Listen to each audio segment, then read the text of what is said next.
আসসালামু আলাইকুম ভিউয়ার্স, আবার একটা নতুন রেসিপি নিয়ে আপনাদের কাছে চলে এসেছি। আন্ডা ইয়াখনি পোলাও বা ডিমের ইয়াখনি পোলাও।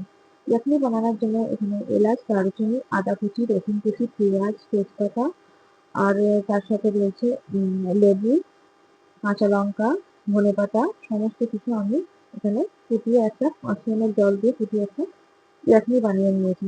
500 ml জলটা ফুটে যতক্ষণ 300 ml না হচ্ছে ততক্ষণ এটা ফুটতে থাকবে।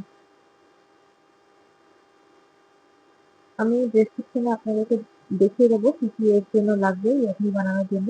আপনারা একবার চেক করে নেবেন।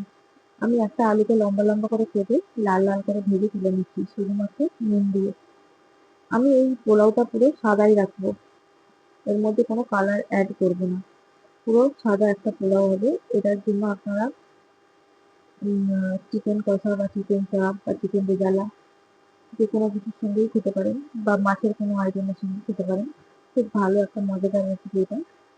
এই জন্য পেঁয়াজ বেরেস্তার জন্য আমি পেঁয়াজটা ভেজে তুলে রাখলাম আর ডিমগুলো লাল লাল করে ভেজে তুলে নেব। আমি এখানে 6খানা ডিম নিয়েছিলাম।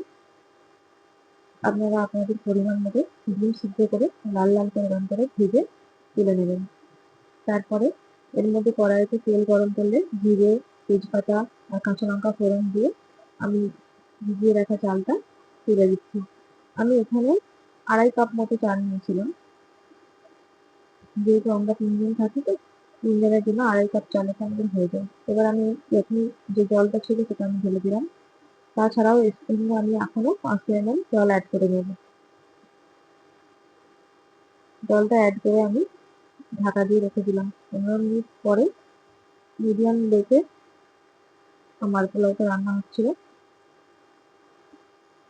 এর মধ্যে অবশ্যই আলুগুলো আমি দিয়ে নেব। আলু দেওয়া হয়ে গেলে এটা আমি ঢাকা দিয়ে রেখে দেবো। আরো 5 মিনিট পরে আমি ডিমগুলো এর উপরে তুলে দেবো। আলুগুলো ভাতের মধ্যে মিশিয়ে দিতে হবে একেবারে, যাতে আলুগুলোও সিদ্ধ হয়ে যায়। আমি আলুটা দিয়েছি যেহেতু আমার মেয়ে খেতে ভালোবাসে, তাই জন্য। আপনি চাইলে এটা স্কিপ করে দিতেও পারেন। আলুটা দিলে একটু স্বাদ আসে, অন্যরকম আসে। আপনি স্কিপ করতেও পারেন। এই আলুগুলো পুরো একদম আমি মিশিয়ে নেবো, যাতে আলুগুলো সিদ্ধ হতে না কোনো অসুবিধা হয়। এবং উপর থেকে ডিমগুলো দিয়ে আমি ঢাকা দিয়ে দেবো আরো 5 মিনিটের জন্য।